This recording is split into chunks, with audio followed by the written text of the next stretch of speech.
മക്കളെ ശരിക്ക് ശ്രദ്ധിക്കണം. ഗർഭസ്ഥ ശിശു എന്തൊക്കെ കൊടുക്ക, എന്തൊക്കെ ഹൈറായ ഭക്ഷണം കഴിക്കാൻ പറ്റുമോ അതൊക്കെ നീ കഴിച്ചോ.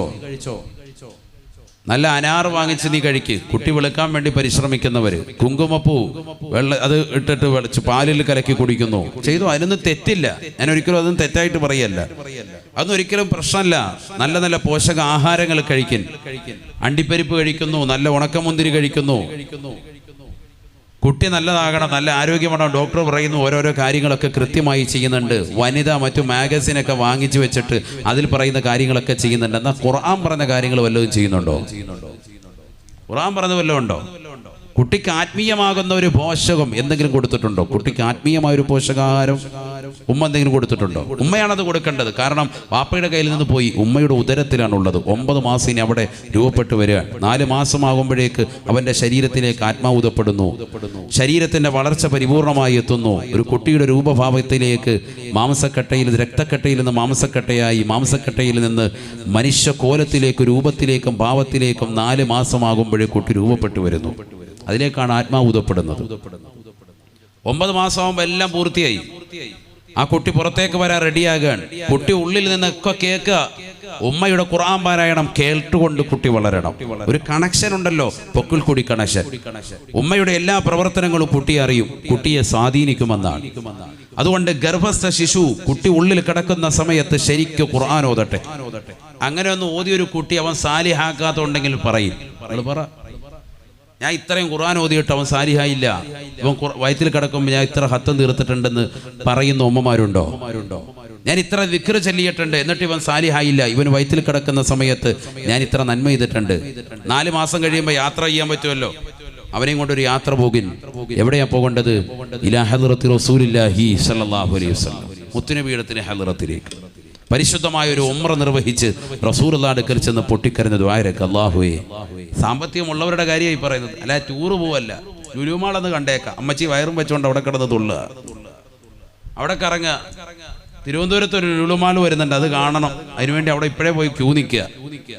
ഇതാണ് കളി. നഊദു ബില്ലാഹ്, അല്ലാഹു നമ്മളെ കാത്തിരക്ഷിക്കട്ടെ.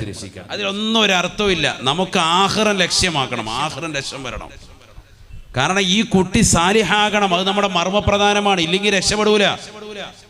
നമുക്കൊരു കുട്ടിയെ അള്ളാഹു നൽകി, ആ ഒരൊറ്റ കുട്ടി മതി രക്ഷപ്പെടാൻ. ഒരു കുട്ടി സാലിഹായിട്ടുണ്ടോ നീ രക്ഷപ്പെട്ടു. അള്ളാഹു തൗഫീഖ് തരട്ടെ. ഈ പറയുന്ന രീതിയിൽ നിങ്ങളൊന്ന് പ്രവർത്തിച്ചു നോക്ക്, കുട്ടി ഉറപ്പായിട്ടും സാലിഹാകും. ഖുർആൻ എന്ന് പറഞ്ഞാൽ ചെറിയ കാര്യമാണോ? ഹബീബായ റസൂലുള്ളാഹി സ്വല്ലല്ലാഹു അലൈഹി വസല്ലമ തങ്ങളോട് ചോദിക്കുകയാണ്, അയ്യുൽ അഅമാലി അഹബ്ബു ഇലല്ലാഹി യാ റസൂലല്ലാഹ്. ഹബീബായ റസൂലുള്ളാഹി സ്വല്ലല്ലാഹു അലൈഹി വസല്ലമ തങ്ങളോട് ചോദിക്കുകയാണ്, അല്ലാഹുവിന്റെ റസൂലേ, അല്ലാഹുവിന് ഏറ്റവും ഇഷ്ടപ്പെട്ടതായ അമലേതാണ്? അല്ലാഹുവിന് ഏറ്റവും ഇഷ്ടപ്പെട്ടതായ അമലേതാണ്? ഫഖാല റസൂലുള്ളാഹി സ്വല്ലല്ലാഹു അലൈഹി വസല്ലം, അല്ലാഹുവിന്റെ റസൂൽ പറയുകയാ, അൽ ഹാലു വൽ മുർതഹീൽ. ഹാലും മുർതഹീലുമാണ് സ്വഹാബ, ഹാലും മുർതഹീലുമാണ് സ്വഹാബ. ഖീല വമൽ ഹാലു വൽ മുർതഹീലു യാ റസൂലല്ലാഹ്. എന്താണ് ഹാലെന്ന് പറഞ്ഞാൽ, എന്താണ് മുർതഹീൽ എന്ന് പറഞ്ഞാൽ ഒന്ന് പറഞ്ഞു തരണേ റസൂലേ. ഫഖാല റസൂലുള്ളാഹി സ്വല്ലല്ലാഹു അലൈഹി വസല്ലം, ഹബീബായ നബി തങ്ങൾ പറഞ്ഞു കൊടുക്കുകയാണ്, ഇദാ ഖതമ ഖത്മതാ ഇസ്തനഫ ഖത്മതൻ ഉഖറാ. പരിശുദ്ധമായ ഖുർആൻ തുടക്കം മുതൽ അവസാനം വരെ പൂർത്തീകരിച്ചിട്ട് വീണ്ടും തുടങ്ങി വെക്കലാണ് സ്വഹാബ. വീണ്ടും പൂർത്തീകരിക്കലാണ്, വീണ്ടും തുടങ്ങി വെക്കുന്ന പ്രവർത്തനമാ അല്ലാഹുവിന് ഏറ്റവും ഇഷ്ടപ്പെട്ട അമലാണ് എന്ന് ഹബീബായ റസൂലുള്ളാഹി. ആദരവായ പ്രവാചകനെ കൊടുത്തതാകുന്ന പരിശുദ്ധമായ ഖുർആൻ, വിശ്വാസികളുടെ കാറ്റലോഗ് എന്ന പരിശുദ്ധമായ ഖുർആൻ ജിബ്രീൽ അലൈഹിസ്സലാം മുഖേന അല്ലാഹു സുബ്ഹാനഹു വ തആല മുത്തുനബിയുടെ കൈകളിലേക്ക് നൽകിയതായ പരിശുദ്ധമായ ഖുർആൻ കാഫിരീങ്ങളടക്കം ലോകത്തുള്ള സർവരോടും വെല്ലുവിളിച്ചില്ലയോ, ഈ പരിശുദ്ധമായ ഖുർആനിൽ നിങ്ങൾ സംശയാലുക്കളാണ് എങ്കിൽ ഫൗതു ബിസൂറത്തിൻ മിൻ മിസ്ലിഹി, ഇതിന് തത്തുല്യമായി ഒരു സൂറത്തോ ഒരു ആയത്തോ നിങ്ങൾ കൊണ്ടുവരണേ. സാധിക്കില്ല. പരിശുദ്ധമായ ഖുർആനെ തത്തുല്യമായി ഇട്ടുന്നവരെ ഒരാൾ കൊണ്ടുവന്നിട്ടില്ല. അതിന്റെ ഫസാഹത്തും അതിന്റെ ബലാഗത്തും അത്രമേൽ വ്യാപ്തിയാണ്. ആ പരിശുദ്ധമായ ഖുർആനോദലാണ് അല്ലാഹുവിന് ഏറ്റവും ഇഷ്ടപ്പെട്ട അമല് എന്ന് ഹബീബായ റസൂലുള്ളാഹി. എൻ്റെ മകൻ സാലിഹാകണം, എൻ്റെ മകൻ ഹാഫിളാകണം, എൻ്റെ മകൻ ആലിമാകണം, പാരത്രിക ലോകത്ത് എൻ്റെ മക്കളെ കൊണ്ട് എനിക്ക് വിജയിക്കണമെന്ന് ലക്ഷ്യം വെച്ചുകൊണ്ട് കരുനാഗപ്പള്ളിയിലുള്ള പ്രിയപ്പെട്ട സഹോദരി, നീ പരിശുദ്ധമായ ഖുർആൻ ഓതിയിട്ടുണ്ടോ? നിന്റെ പ്രിയപ്പെട്ട മകനെ ഗർഭസ്ഥ ശിശുവായി പടച്ചറബ് നൽകിയപ്പോ ഖുർആൻ ഓതിക്കൊണ്ട് നീ മകനെ പരിചയപ്പെട്ടിട്ടുണ്ടോ? നിന്റേതാകുന്ന ഒരു കണക്ഷൻ, പൊക്കിൾ കുടി ബന്ധം നിന്റെ പ്രിയപ്പെട്ട കുട്ടിയിലേക്ക് അല്ലാഹു നൽകിയിരിക്കുകയല്ലയോ? നീ കഴിക്കുന്ന ഭക്ഷണത്തിന്റെ ഒരു ഭാഗം കുട്ടിയിലേക്ക് എത്തുകയല്ലയോ? നീ ശ്വസിക്കുമ്പോൾ കുട്ടിയും അതിലൂടെ ശ്വസന പ്രക്രിയ നടത്തുകയല്ലയോ? നീ എന്തേ വിശുദ്ധ ഖുർആൻ നിന്റെ ശ്വാസോച്ഛ്വാസമാക്കാത്തത്? നീ ദിക്റെന്തേ, വിശുദ്ധമായ ദിക്റെന്തേ നിന്റെ ശ്വാസത്തിലൂടെ കടത്തിവിടാത്തത്? ലാ ഇലാഹ ഇല്ലല്ലാഹ് ദിക്ർ, സലാത്ത് അധികരിപ്പിക്കാത്തത്, സുബ്ഹാനല്ലാഹ് അധികരിപ്പിക്കാത്തത്, അൽഹംദുലില്ലാഹ് അധികരിപ്പിക്കാത്തത് എന്തുകൊണ്ടാണ്? ഹബീബായ റസൂലുള്ളാഹി സ്വല്ലല്ലാഹു അലൈഹി വസല്ലമ തങ്ങൾ പറയുകയാ, ഒരു കുട്ടി സാലിഹാകണോ മാതാപിതാക്കളെ ശ്രദ്ധിക്കണേ. ഹബീബായ റസൂലുള്ളാഹി സ്വല്ലല്ലാഹു അലൈഹി വസല്ലം മാതാപിതാക്കളെ ശ്രദ്ധിക്കാതെ ആരും കുറ്റപ്പെടുത്തിയിട്ട് കാര്യമില്ല. നമ്മൾ കൊണ്ട് മദ്രസയെ കൊണ്ട് വിട്ടു, എൻ്റെ പള്ളിയിലെ ഉസ്താദിനോട് പറയും, ഉസ്താദേ ഒഴിച്ച ശരിയായില്ല ഏട്ടാ, അതിലെ അവനെ കണ്ടില്ല, അവനിങ്ങനെ കുരുത്തക്കേട് കാണിച്ചു. എന്താ കാണിക്കുക? ഇതിന് മുമ്പുള്ള കാര്യം ഇപ്പം ഈ പറഞ്ഞുകൊണ്ടിരിക്കുന്നത്. ഇതൊക്കെ ചെയ്തിട്ടുണ്ടെങ്കിൽ ഓക്കെ, മകൻ റെഡിയാവും. ഇല്ലെങ്കിൽ പണി കൂടുതലുണ്ട്. നന്നാകത്തില്ല എന്നല്ല, പണി ഒരുപാട് പണിയെടുക്കേണ്ടി വരും. എന്താ ഉസ്താദേ? അത് പറഞ്ഞുതരാം. ഞങ്ങളൊക്കെ ഇപ്പോൾ പെട്ടിരിക്കുക ഉസ്താദേ. കാരണം ദേ ഇരിക്കുന്നുണ്ട് ഒരുത്തൻ, 25 വയസ്സായി, ദേ അടുത്തൊന്നും ഇരിപ്പുണ്ട്. ഉസ്താദ് പറയുന്ന കാര്യങ്ങളൊക്കെ എല്ലാം കഴിഞ്ഞിരിക്കുക. ഇനിയിപ്പോൾ എന്താ ചെയ്യേണ്ടത് എന്ന് കരുതിയിരിക്കുന്ന ഒരുപാട് പേരുണ്ട് അല്ലേ? മക്കളായി, നമ്മളൊക്കെ ഇതിൽ നിന്ന് റിട്ടയർഡായി, എല്ലാം കഴിഞ്ഞിട്ട് ഇരിക്കുക. ഇനിയിപ്പോൾ എന്താ ചെയ്യുന്ന ഉസ്താദ് എന്ന് കരുതിയിട്ടിരിക്കുന്നവരുണ്ടാവും. ഇവരെങ്ങനെ നന്നാവും എന്ന് കരുതിയിരിക്കുന്ന മാതാപിതാക്കളുണ്ടാവും. അതിനുള്ള വഴി പറഞ്ഞു തരും ഇൻഷാ അല്ലാഹ്. അല്ലാഹു തൗഫീഖ് തരട്ടെ. മർമ്മപ്രധാനമായി എൻ്റെ മകൻ ഉമർ ബിൻ ഖത്താബിനെ പോലെ ആയില്ലല്ലോ റളിയല്ലാഹു അൻഹു, ഖാലിദ് ബിൻ വലീദ് റളിയല്ലാഹു അൻഹുവിനെ പോലെ ആയില്ലല്ലോ എന്ന് വിഷമിക്കുന്ന മാതാപിതാക്കൾ ഉണ്ടാകും. അവരോടാ പറയുന്നത്, ആ കോലത്തിലാകണമെങ്കിൽ പണി ഇച്ചിരി കൂടുതൽ എടുക്കണം. അത് തുടക്കത്തിലേ ശ്രദ്ധിക്കണമായിരുന്നു. എന്നാൽ ശരിയായനെ. ഇനിയുള്ള യുവാക്കളുണ്ടാകുമല്ലോ, ചെറുപ്പക്കാരുണ്ടാകും, സഹോദരിമാരുണ്ടാകും. ഇനിയും ശ്രദ്ധിക്കാൻ നിങ്ങൾക്ക് അല്ലാഹു തൗഫീഖ് തരട്ടെ. ശരിക്കും ശ്രദ്ധിക്കണം. എല്ലാം ഇതൊരു നിസ്സാര കാര്യമല്ല. നിന്റെ ഭാര്യയുമായി ശാരീരിക ബന്ധത്തിൽ ഏർപ്പെടുന്നത് പോലും സ്വതക്കയാണെന്ന് പഠിപ്പിച്ച മതമാണ് പരിശുദ്ധ ഇസ്ലാം. മനസ്സിലാക്കണം. ഭാര്യയുമായി ബന്ധപ്പെടുന്നത് പോലും ദീനിന്റെ ഭാഗമാണ്, കൂലി കിട്ടുന്ന കാര്യമാണ്. നമ്മൾ ഇന്ന് വരെ അങ്ങനെ ചിന്തിച്ചിട്ടുണ്ടോ? ഒളു എടുത്തുകൊണ്ട് ഭാര്യയെ നമ്മൾ സമീപിച്ചിട്ടുണ്ടോ? ആരാ അങ്ങനെ കടക്കുന്ന സമയത്ത് ഒളു എടുക്കുന്നത്? ഇറങ്ങാൻ പോലെ ഭാര്യയെ തൊട്ട ഒളു മുറിയെന്നും പറയുന്നുണ്ട് മുസ്ലിയാർ. പിന്നെന്തിനാ ഇനിയിപ്പോൾ തൊടുന്നത്, ഒളു എടുക്കുന്നത്? അങ്ങനെയല്ല, ഒളു എടുത്തിട്ട് തന്നെ കിടപ്പറയിൽ വരണം. തൊടാതിരിക്കട്ടെ, അത് വേറെ വിഷയമാണ്. പരിശുദ്ധ ദീൻ പഠിപ്പിച്ചത് അതാണ്. കിടപ്പറയിലേക്ക് കിടക്കുമ്പോഴത്തേക്ക് ഒളു വേണം. ആരോടെ ഒളു എടുക്കുന്നത്? ഒളു നിത്യമാക്കുന്നത് ആരാ ഉള്ളത്? ഹബീബ റസൂലുള്ളാഹി സ്വല്ലല്ലാഹു അലൈഹി വസല്ലമ തങ്ങൾ സ്വർഗ്ഗത്തിലേക്ക് ചെല്ലുകയാണ്. പരിശുദ്ധമായ ഇസ്റാ മിഅ്റാജിന്റെ രാവിൽ നബി സല്ലല്ലാഹു അലൈഹി വസല്ലമ തങ്ങളെ ബഹുമാനപ്പെട്ടതാകുന്ന ജിബ്രീൽ അലൈഹിസ്സലാം മുഖേന സ്വർഗ്ഗം അല്ലാഹു കാണിച്ചു കൊടുക്കുകയാണ്. ഹബീബായ റസൂലുള്ളാഹി സ്വല്ലല്ലാഹു അലൈഹി വസല്ലമ തങ്ങൾ ആ സ്വർഗ്ഗത്തിൽ മനോഹരമായ ഒരു കെട്ടിടം കാണുകയാ. സുബ്ഹാനല്ലാഹ്, ആരുടെയാണ് ഈ കെട്ടിടമെന്ന് ജിബ്രീലിനോട് ചോദിക്കുമ്പോൾ ജിബ്രീൽ അലൈഹിസ്സലാം പറയുകയാണ്, ഇത് ബിലാൽ ഇബ്നു റബാഹിന്റെ കൊട്ടാരമാണ് റസൂലേ. ഇത് ബിലാലിന്റെ കൊട്ടാരമാണ് റസൂലേ. ഇത് കറുത്ത മുത്തിൻ്റെതാകുന്ന കൊട്ടാരമാണ് റസൂലേ. ഹബീബായ റസൂലുള്ളാഹി സ്വല്ലല്ലാഹു അലൈഹി വസല്ലമ തങ്ങൾ പരിശുദ്ധമായ മിഅ്റാജ് കഴിഞ്ഞിട്ട് തിരിച്ചു വന്നപ്പോ തന്റെ പ്രിയപ്പെട്ട അനുയായികളോട് സംഭവം വിവരിക്കുകയാണ്. കൂട്ടത്തിൽ കേട്ടിരുന്ന ബിലാൽ ഇബ്നു റബാഹ് പൊട്ടിക്കരയുകയാണ്. തനിക്ക് ഇത്രത്തോളം വലിയ സന്തോഷമാകുന്ന വാർത്തയല്ലേ കിട്ടിയിരിക്കുന്നത്? സ്വർഗത്തിൽ മനോഹരമാകുന്ന കൊട്ടാരം, മാണിക്യത്താലുള്ള പവിഴത്താലുള്ളതാകുന്ന മുത്തിനാടുള്ള കൊട്ടാരം, കറുത്ത മുത്തിന് അല്ലാഹു സുബ്ഹാനഹു വ തആല നേരത്തെ തന്നെ പണിതിരിക്കുന്നു എന്ന് കേട്ടപ്പോ ബിലാൽ ഇബ്നു റബാഹ് റളിയല്ലാഹു തആല അൻഹു സന്തോഷം കൊണ്ട് പൊട്ടിക്കരയുകയാണ്.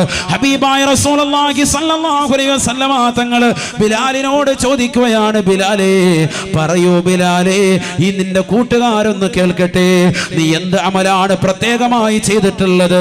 ബിലാൽ ഇബ്നു റബാഹ് റളിയല്ലാഹു തആല അൻഹു പറയുകയാണ്, റസൂലേ പ്രത്യേകമായ അമലും എൻ്റെ ജീവിതത്തിലൊന്നുമില്ല. അവിടുന്ന് കാണുന്നത് പോലെ എൻ്റെ കൂട്ടുകാരെ ചെയ്യുന്നത് പോലെയല്ലാതെ, നമസ്കാരം നിലനിർത്തുന്നത് പോലെയല്ലാതെ മറ്റൊരു പ്രത്യേകമായ അമലും എനിക്കില്ല റസൂലേ. പക്ഷെ ഒരു കാര്യമുണ്ട്, ഞാൻ കൃത്യമായി എപ്പോഴും ഒളു എടുക്കുന്ന വ്യക്തിയാണ്. പള്ളിയുടെ മിനാരങ്ങളിൽ നിന്ന് ശ്രവണസുന്ദരമായ ബാങ്ക് മുഴക്കാൻ ഞാൻ പള്ളിയിലേക്ക് എത്തുമ്പോൾ എപ്പോഴും ഒളു എടുക്കുന്ന വ്യക്തിയാണ്, നിത്യമായി ഒളു എടുക്കുന്ന വ്യക്തിയാ.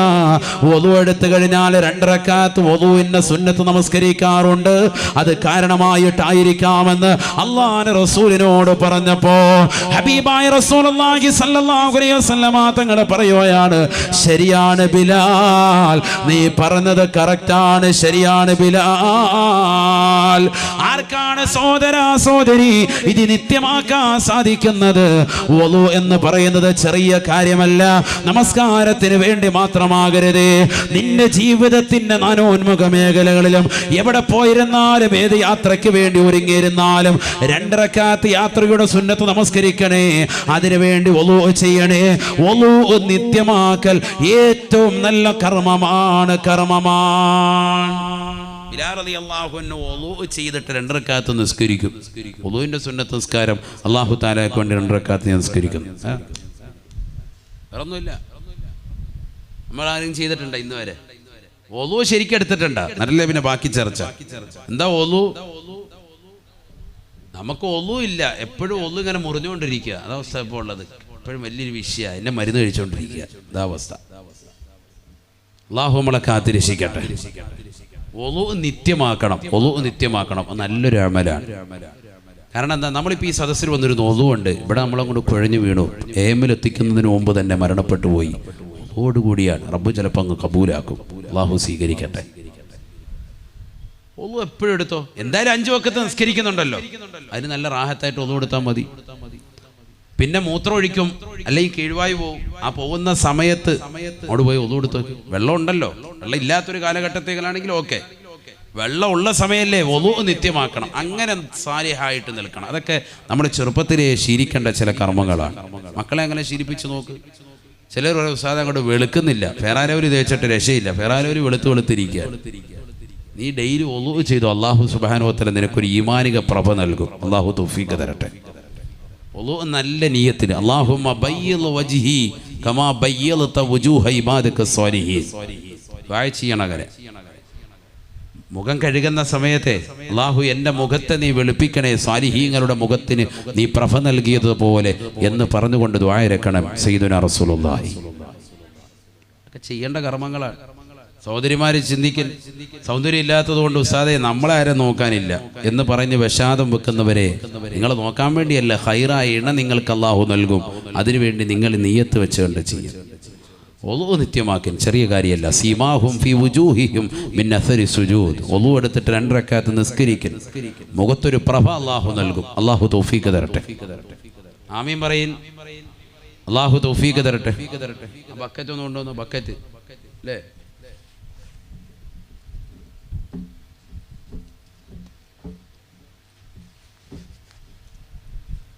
എല്ലാവരും നല്ലൊരു സ്വതക്ക ചെയ്യണം. അല്ലാഹു നമ്മളെ സ്വീകരിക്കുമാറാവട്ടെ. ബിസ്മില്ലാ. സാലിഹായ മക്കളാക്കണം. എൻ്റെ മക്കളെ എന്ന് നിയ്യത്ത് ചെയ്തിട്ടാകട്ടെ ഇന്നത്തെ സ്വതക്ക. വലിയ നിയ്യത്താണത്, ചെറിയ കാര്യമല്ല. സാലിഹാകുക, മക്കൾ സാലിഹാകുക ചെറിയ കാര്യമല്ല. ആഖിറത്തിൽ വലിയ കൂലിയാണ് അവരെ കൊണ്ട്, രക്ഷപ്പെടും ഉറപ്പാണ്. അല്ലാഹു തൗഫീഖ് തരട്ടെ. അല്ലാഹു തൗഫീഖ് തരട്ടെ. ഹബീബായ റസൂലുള്ളാഹി സ്വല്ലല്ലാഹു അലൈഹി വസല്ലമ തങ്ങൾ പറയുകയാണ്, കുട്ടി ജനിച്ചാൽ അവന്റെ വലത് കാതിൽ ബാങ്ക് കൊടുക്കുകയും ഇടത് കാതിൽ ഇഖാമത്ത് നൽകുകയും ചെയ്യണേ എന്ന് ഹബീബായ റസൂലുള്ളാഹി സ്വല്ലല്ലാഹു അലൈഹി വസല്ലം. നല്ല സദഖ കൊടുക്കണം എല്ലാവരും. ഞാൻ സമയമില്ലാത്തതുകൊണ്ട് വേഗം പോകും വിഷയത്തിൽ കൂടെ ശ്രദ്ധിക്കണേ. അല്ലാഹു നമ്മുടെ സദഖകളെ സ്വീകരിക്കട്ടെ. പ്രകാമീൻ പറയും. അല്ലാതെ ആമീൻ ഒരു പുറകോട്ട് ഉറക്കെ പറയും. അല്ലാഹുവേ ഞങ്ങളെ നീ സ്വീകരിക്കണേ അല്ലാ, നീ കബൂലാക്കണേ അല്ലാ. വിഷമങ്ങൾ പ്രയാസങ്ങൾ നീക്കി നൽകണേ അല്ലാ. അപകടങ്ങളെ തൊട്ട് ദുരിതങ്ങളെ തൊട്ട് വിപത്തുകളെ തൊട്ട് കാലുവിപത്തുകളെ തൊട്ട് നീ കാവൽ നൽകണേ അല്ലാ. സ്വാലിഹീങ്ങളിൽ സ്വാലിഹാത്തുകൾ ചേർത്ത് അനുഗ്രഹിക്കണേ അല്ലാ. കുട്ടി ജനിച്ചാൽ വലത് കാതിൽ ബാങ്ക്, ഇടത് കാതിൽ ഇഖാമത്ത്.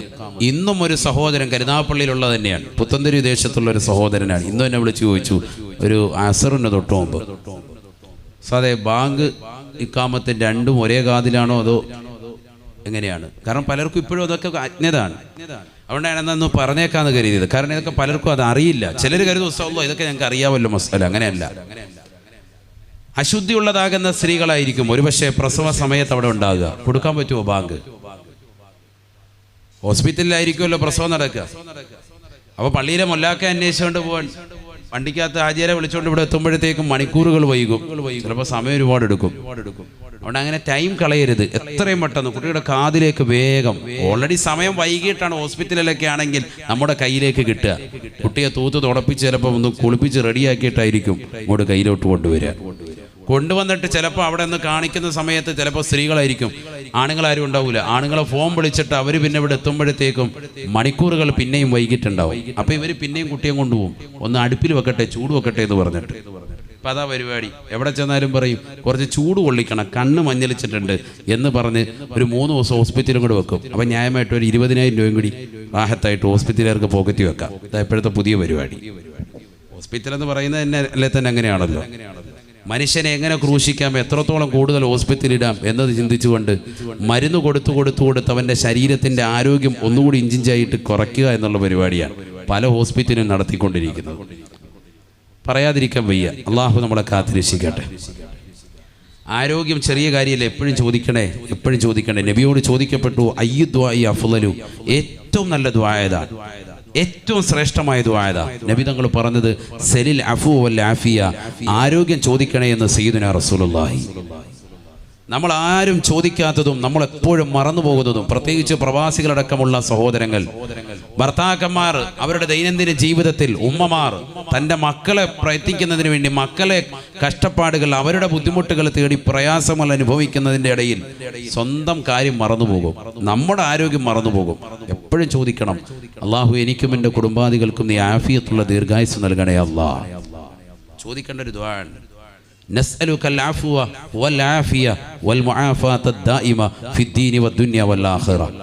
5 വഖത്ത് നമസ്കാരത്തിന് ദ്വാരക്കേണ്ട പ്രാർത്ഥനയാണത്. കാരണം ഏറ്റവും ശ്രേഷ്ഠമായ ദുആ ആണത്. അത് ഒഴിച്ചുകൂടാൻ പറ്റാത്ത ദുആ ആണ്.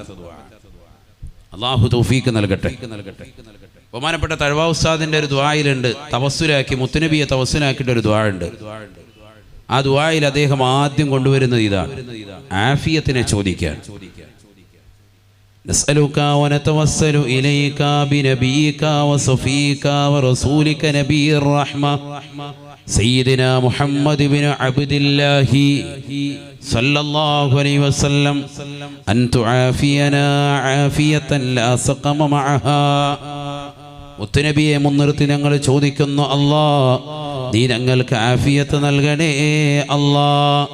വതൂല ഉംരിൻ, ഒരുപാട് ദീർഘായുസ്, ലാ ഹമ്മ ഫീഹി, മനക്ലേശമില്ല, മനസ്സിൽ പ്രയാസമില്ല, ലാ ഹമ്മ ഫീഹി വതഅതൻ ലാ മഅസിയത മഅഹാ, പാപസുരക്ഷിതത്തോടു കൂടി നിന്നെ ഇബാദത്ത് ചെയ്യാനുള്ള തൗഫീഖും നീ നൽകണേ അല്ലാ.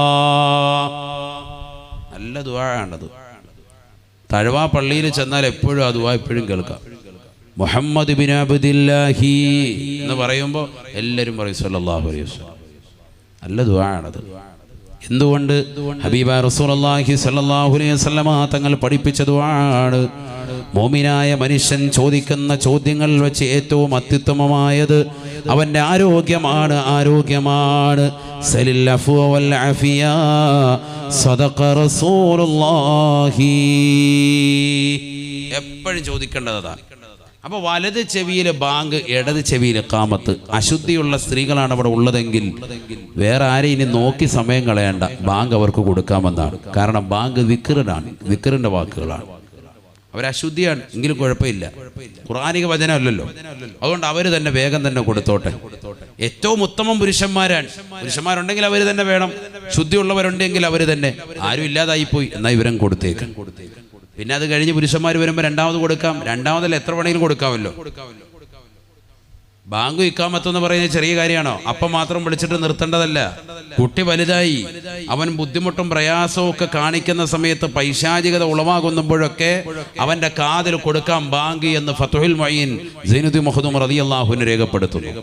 മർദത്തുൽ ജിന്നി വൽ ഇൻസ്, പിശാചിന്റെ ബുദ്ധിമുട്ടുകൾ പൈശാചികതകളൊക്കെ കുട്ടികൾക്കുണ്ട് എന്ന് ബോധ്യം വരുമ്പോൾ നമുക്കുണ്ടാകും ചില രാത്രിയിൽ കുട്ടികൾ ഭയങ്കര കരച്ചിൽ നിർത്തുന്നില്ല. അപ്പൊ നമ്മൾ എന്ത് ചെയ്യണം? അവന്റെ കാത് ചേർത്ത് അടുപ്പിച്ച് വെച്ചിട്ട് പതുക്കെ ബാങ്ക് കൊടുക്കുക. ചെവിയിൽ കൈവെക്കണമെന്നൊന്നുമില്ല, പതുക്കെ ബാങ്ക് കൊടുത്താൽ മതി. അല്ലാഹു അക്ബർ അല്ലാഹു അക്ബർ അല്ലാഹു അക്ബർ അല്ലാഹു അക്ബർ അങ്ങനെ ചെറുതായിട്ട് അങ്ങനെ ബാങ്ക് കൊടുക്കുക. വലിയ ഒച്ചയെ കൊടുത്തിട്ട് നമ്മളിവിടെ പള്ളി തുടങ്ങി എന്നുള്ള അയൽവാസികൾ തെറ്റിദ്ധരിക്കണ്ട. ഇതൊക്കെ പറയുന്നത് അതുകൊണ്ട് തന്നെ അങ്ങനെ പറയുക. കാരണം ചിലരങ്ങ് ഇത് കേട്ടിട്ട് ഭയങ്കര ബാങ്കുളി മത്സരം നടത്തും, ആകെ വിഷയവും.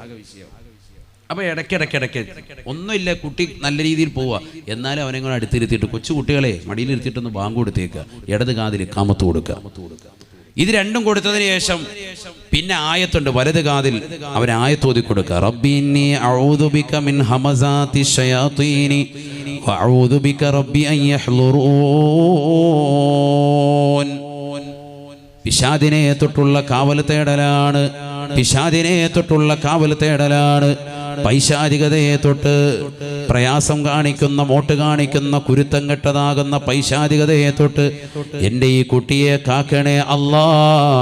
റബ്ബി ഇന്നി അഊദു ബിക മിൻ ഹമസാതി ശയാതീനി വഅഊദു ബിക റബ്ബി അൻ യഹ്ളുറൂൻ. പിന്നെ അറിയുമെങ്കിൽ പിന്നൊരായത്ത് കൂടിയുണ്ട്. സൂറത്തുൽ ഇഖ്ലാസ് സുന്നത്താണ്, സൂറത്തുൽ ഖദ്ർ സുന്നത്താണ്. ഇഖ്ലാസ് എന്ന് പറഞ്ഞാൽ ഖുൽ ഹുവല്ലാഹു അഹദ്. സൂറത്തുൽ ഖദ്ർ ഇന്നാ അൻസൽനാഹു ഫീ ലൈലത്തുൽ ഖദ്ർ ഓതി കൊടുക്കൽ സുന്നത്താണ്. കാതിൽ, ജനിച്ച കുട്ടിയുടെ കാതിൽ ഉടനെ തന്നെ. ഇതൊക്കെ ശ്രദ്ധിക്കണം, മാതാപിതാക്കൾ ശ്രദ്ധിക്കേണ്ട കാര്യമാണ്. നമ്മൾ ഗൾഫിൽ കിടക്കുന്നു, കുട്ടി പ്രസവിച്ച അൽഹംദുലില്ലാ എല്ലാവർക്കും കേക്ക് മുറിച്ച് റാഹത്തായിട്ട് കൊടുത്തു, കഴിഞ്ഞു, അത് എല്ലാം കഴിഞ്ഞ്. പിന്നെ ഒരു പോത്തിനെ അറുത്ത് എപ്പോഴെങ്കിലും കൊടുക്കുക, അതിന് നിയത്തൊന്നുമില്ല, അങ്ങ് അറക്കുക എന്നുള്ളേ ഉള്ളൂ. അങ്ങനെയൊന്നും അല്ല. ഇതൊക്കെ കുറെ കാര്യങ്ങളുണ്ട്, ശ്രദ്ധിക്കേണ്ടതുണ്ട്. കുട്ടി ജനിക്കുന്നു എന്ന് പറയുമ്പോൾ നിനക്ക് സന്തോഷമുണ്ടാവണം. ഇമാം ഗസാലി റഹ്മത്തുള്ളാഹി അലൈഹി പറയുകയാണ്, നീ വളരെയേറെ ശ്രദ്ധിക്കേണ്ടതാകുന്ന ഘടകങ്ങളുണ്ട്, അത് 5 എണ്ണമാണ്. 5 കാര്യങ്ങൾ കുട്ടി ജനിക്കുമ്പോൾ നീ ശ്രദ്ധിക്കണേ. ഒന്ന്, ആൺകുട്ടിയാണോ പെൺകുട്ടിയാണോ ആര് ജനിച്ചാലും നിനക്ക് സന്തോഷമുണ്ടാവണം. ആൺകുട്ടി ജനിച്ചതിൻ്റെ മേൽ അമിതമായി സന്തോഷിക്കുകയും പെൺകുട്ടി ജനിച്ചതിൻ്റെ മേൽ ദുഃഖിക്കുകയും ചെയ്യരുത് എന്ന് ഇമാം ഗസാലി റഹ്മത്തുള്ളാഹി അലൈഹി ആദ്യമായിട്ട് ശ്രദ്ധിക്കേണ്ടതാണ്. വിളിക്കുമ്പോഴേ ചോദിക്കും, കുട്ടി എന്താ സംഭവം, എന്താണ് സംഭവം? ഇന്നതാണ് പെൺകുട്ടി. ഇടങ്ങേറാണ്, കഴിഞ്ഞതും പെണ്ണു ഇതും പെണ്ണു, മൊത്തത്തിൽ ഇടങ്ങേറ്. ഇത് സമൂഹത്തിൽ നടക്കുന്ന സംഭവങ്ങളാണിത്. ഇത് ജാഹിലിയ കാലഘട്ടത്തിലുണ്ടായിരുന്ന സംഭവമാണ്, അത് ഇന്നും അങ്ങനെ നിലനിൽക്കുകയാണ്. പുരുഷന്മാരുടെ മുഖം ഇങ്ങനെ കറുക്കും, മുസ്വദ്ദൻ വജ്ഹുഹു വഹുവ കലീം, ഖുർആൻ പറഞ്ഞിട്ടുണ്ട്. അങ്ങനെ ജാഹിലിയ കാലഘട്ടത്തിൽ ഹബീബായ റസൂലുള്ളാഹി സ്വല്ലല്ലാഹു അലൈഹി വസല്ലമ തങ്ങൾ ഇസ്ലാമിക പ്രബോധനവുമായി കടന്നു വരുന്ന കാലഘട്ടത്തിൽ അവിശ്വാസികളാകുന്ന ജനവിഭാഗങ്ങളുടെ മനസ്സിന്റെ അകത്തലങ്ങൾ ഉണ്ടായിരുന്ന നീരസമായിരുന്നു. സ്ത്രീകൾ ജനിച്ചാൽ വല്ലാതെ മുഖം കറുക്കുകയാണ്. മുസ്വദ്ദൻ വഹുവ കലീം. പരിശുദ്ധമായ ഖുർആൻ പറയുകയാണ്, മുഖം വല്ലാതെ കറുത്തിരുളുകയാണ്.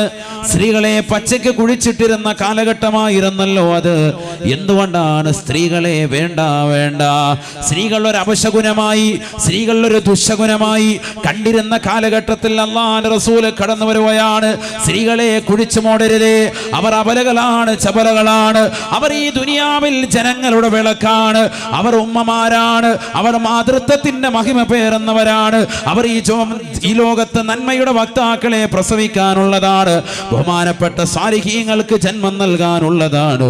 ഇമാം നവവി തങ്ങളെ പോലെ, ഇബ്നു ഹജറുൽ ഹൈതമി റളിയല്ലാഹു അൻഹുവിനെ പോലെ, അയിമ്മത്തുകളെ പോലെയുള്ളതാകുന്ന ആളുകൾക്ക് ജന്മം നൽകാനുള്ളതാണ്. അതുകൊണ്ട് സ്ത്രീകളെ നിങ്ങൾ കൊന്നുകളയരുതേ, അവരെ നിങ്ങൾ ക്രൂശിക്കരുതേ. അവർക്ക് വലിയ മഹിതമായ സ്വാതന്ത്ര്യം റസൂലുള്ളാഹി കൊടുക്കുകയാണ്. ജീവിക്കാനുള്ള സ്വാതന്ത്ര്യമല്ലേ ഏറ്റവും വലിയ സ്വാതന്ത്ര്യം. ആ സ്വാതന്ത്ര്യം സ്ത്രീകൾക്ക് നേടിക്കൊടുത്ത വ്യക്തിയാണ് അഷ്റഫുൽ ഖൽഖ് മുഹമ്മദ് മുസ്തഫ. പച്ചയോടുകൂടി ജീവനോടുകൂടി തന്നെ ജനിച്ചു വീണാൽ അത് പെണ്ണാണെന്നറിയുമ്പോൾ, തുണി പൊക്കി നോക്കിയിട്ട് പെണ്ണാണെന്നറിയുമ്പോൾ പച്ചയോടുകൂടി കുഴി കുഴിച്ചുകൊണ്ടതിലേക്ക് കുഴിച്ചിട്ടിരുന്ന കാലഘട്ടത്തിൽ കടന്നു വന്നുകൊണ്ട് സ്ത്രീ സമൂഹത്തിന് ജീവിക്കാനുള്ള സ്വാതന്ത്ര്യം പരിപൂർണമായി നൽകിയ ഹബീബ് മുഹമ്മദ് മുസ്തഫ സല്ലല്ലാഹു അലൈഹി വസല്ലമ തങ്ങൾ. അതുകൊണ്ടല്ലേ പ്രവാചകൻ വിമോചകനായി മാറിയത്, പ്രവാചകൻ ലോകത്ത് മുഴുവനും അറിയപ്പെട്ട വ്യക്തിയായി മാറിയത്.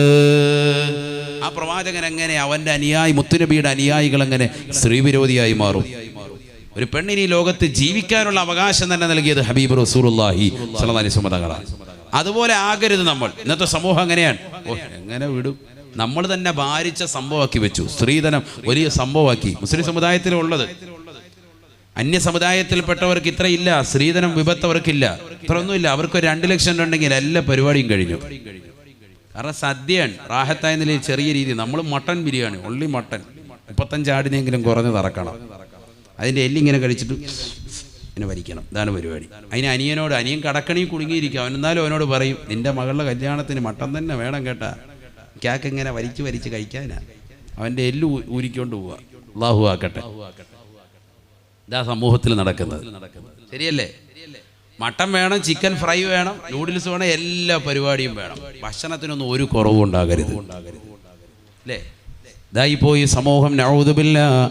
ലക്ഷക്കണക്കിന് രൂപകൾ, 10-25 ലക്ഷം രൂപയുണ്ടെങ്കിൽ പോലും ഖൈറായ നിരക്ക് എത്താത്ത ഒരു യുഗത്തിലേക്ക് ഈ സമൂഹം മാറിയില്ലയോ?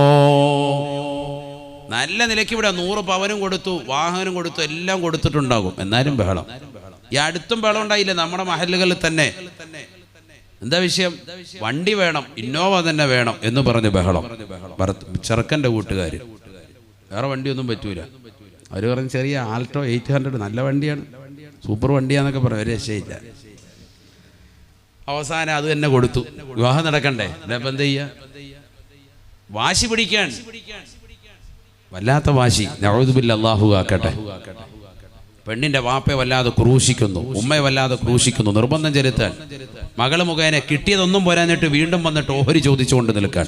100 പവൻ കൊടുത്തു, നല്ല വാഹനം കൊടുത്തു, 10 സെന്റ് സ്ഥലവും കൊടുത്തിട്ടുണ്ട്. എന്നാ വാപ്പ എന്നെ വീടും വെച്ച് തന്നേക്ക് 2 പേരാ. ഇല്ല, ഇത്ര ആയില്ലേ? ഇതാ കളി. ഇനി 2 നില വീടും കൂടി വാപ്പ എന്നെ വെച്ച് തന്നേക്ക്. അത് കഴിഞ്ഞിട്ട് ഇവർക്ക് മക്കളുണ്ടാവും, അതും കൂടി വാപ്പ ഒന്ന് കെട്ടിച്ചു വിട്ടേക്ക്. വാപ്പാക്ക് ജീവനുള്ള കാലത്തോളം വാപ്പ ഇങ്ങനെ ഇഞ്ചിഞ്ചായിട്ട് ഇങ്ങനെ കൊന്നുകൊണ്ടിരിക്കുക. ഇതാ സമൂഹത്തിൽ നടക്കുന്ന സംഭവമാണ്. റിയലായി ഇപ്പോൾ നടന്നുകൊണ്ടിരിക്കുന്ന സംഭവമാണ്. പ്രത്യേകിച്ച് നമ്മുടെ ദേശങ്ങളിൽ. അള്ളാഹു നമ്മളെ കാക്കട്ടെ. വളരെ ശ്രദ്ധിക്കണം. അല്പം സാമ്പത്തികം ഉള്ളവൻ വല്ലാതെ ക്രൂശിക്കപ്പെടുന്നു, വല്ലാതെ പ്രയാസപ്പെടുന്നു. ഗൾഫിലാണ് എങ്കിൽ അവനൊന്ന് നാട്ടിൽ വന്ന് കാലുകുത്തി ഒരു 10 ദിവസം നിൽക്കാൻ പറ്റാത്ത അവസ്ഥ. അവനിങ്ങനെ ദൈനംദിന ജീവിതത്തിൽ കഷ്ടപ്പാട് തന്നെ, പുറകെ ഓരോന്ന് കൊടുത്തുകൊണ്ടിരിക്കുക. ഭാര്യ തന്നെ പറയും, ഇക്കെന്തിനാ തിരിച്ചു വന്നത്? ലീവിൽ നിൽക്കണ്ട, പൊയ്ക്കോ, തിരിച്ചു പൊയ്ക്കോ. അവിടെ തന്നെ തിരിച്ചു വിടാൻ. 5 വർഷം കഴിഞ്ഞു, 10 കൊല്ലം കഴിഞ്ഞു, എന്നാൽ തിരിച്ചു വരാം. മൂത്ത മകളെ കെട്ടിച്ചു വിട്ടു, പോരാ, ഇളയവളെയും കൂടെ വിടണം. ഗൾഫിൽ തന്നെ പോയിന്നോ, ഇവിടെ നിന്നിട്ട് കാര്യമില്ല, തിരിച്ചു വിടുന്നു. 25 വർഷം കഴിഞ്ഞാൽ അയാളോട് പറയും, നമുക്ക് വീടിന്റെ മുകളിലത്തെ നിലയോട് പൂർത്തിയാക്കണം, ഒക്കെ പോയി നിൽക്ക്. 30 വർഷം കഴിഞ്ഞ ആൾ വന്നാലും പറയും, മൂത്തവളുടെ കുട്ടി ഇതാ ഇപ്പോൾ അടുത്ത് വിവാഹത്തിന് ടൈം എത്തിയിട്ടുണ്ട്, അല്ലെങ്കിൽ അതിന്റെ ചടങ്ങുകൾ എത്തിയിട്ടുണ്ട്, പൈസ വല്ലതും വേണോ? ഒന്നും ഉണ്ടായിട്ടില്ല, അതുകൊണ്ട് നിങ്ങൾ തന്നെ പോയിട്ട് വാ. ഇങ്ങനെ അദ്ദേഹത്തെ ക്രൂശിക്കുക. ഒരു മേഖലയും ആർക്കും പിടിച്ചു നിൽക്കാൻ പറ്റാത്ത അവസ്ഥ. ഗൾഫ് മേഖലയൊക്കെ മൊത്തവും ബുദ്ധിമുട്ടാണ്, എല്ലാം ക്രൈസിസുകളാണ്, സാമ്പത്തിക ബുദ്ധിമുട്ടുകളാണ്. മൊത്തത്തിൽ എല്ലാവർക്കും വളരെയേറെ ബുദ്ധിമുട്ടാണ്. സൗദിയിലുള്ള ഒരു സഹോദരൻ ഇന്നും അദ്ദേഹം നാട്ടിൽ വന്നു. ഇക്കാമയുടെ പ്രശ്നം കൊണ്ട് വളരെയേറെ പ്രയാസപ്പെടാൻ ഗവൺമെന്റ് വല്ലാതെ ശക്തമായ രീതിയിൽ സ്വദേശിവൽക്കരണം കൊണ്ടുവന്നതിന്റെ അടിസ്ഥാനത്തിൽ സൗദിയിലുള്ള മുസ്ലിം സഹോദരങ്ങൾക്ക് മാത്രമല്ല, ഇതര സമുദായത്തിലെ മറ്റ് രാജ്യങ്ങൾക്കുള്ള മുഴുവൻ ആളുകൾക്കും പ്രയാസം അനുഭവിക്കാൻ എല്ലാവരും തിരിച്ചു പോന്നുകൊണ്ടിരിക്കുകയാണ്. ഗൾഫ് മേഖലയൊക്കെ പ്രതിസന്ധിയാണ്. നാട്ടിലുള്ള ജോലി തന്നെ മാന്യമായ രീതിയിൽ നോക്കി ചെറിയ ബിസിനസ് ആണെങ്കിലും കുടുംബത്തെ ഹൈറായ നിലയ്ക്ക് പോറ്റിക്കോളി. ഒരുപാട് ദൂർത്തും ദുർവയൊന്നും വേണ്ട. ഇനി നല്ലതുപോലെ കുറച്ച് ജീവിച്ചോളി. എൻ്റെ ഭർത്താവിന് അതുണ്ട് ഇതുണ്ടെന്ന് പറഞ്ഞ് ഭർത്താവിനെ ക്രൂശിക്കാതെ മാന്യമായ രീതിയിൽ ചെലവഴിച്ചുകൊണ്ട് ഒതുങ്ങിക്കൂടി കഴിഞ്ഞോളി. ഒതുങ്ങിക്കഴിയണം. ഇനി ഒരുപാട് ദൂർത്തും പൊങ്ങച്ചോ ഒന്നും കാണിച്ച് ഗരിമഞ്ഞടച്ച് കിടക്കേണ്ട സമയം അതിക്രമിച്ചു പോയി. അതൊക്കെ കഴിഞ്ഞ്, അതിൻ്റെ കാലഘട്ടമൊക്കെ കഴിഞ്ഞ്, ആ യുഗം കഴിഞ്ഞു. നീ ശ്രദ്ധിക്കണം.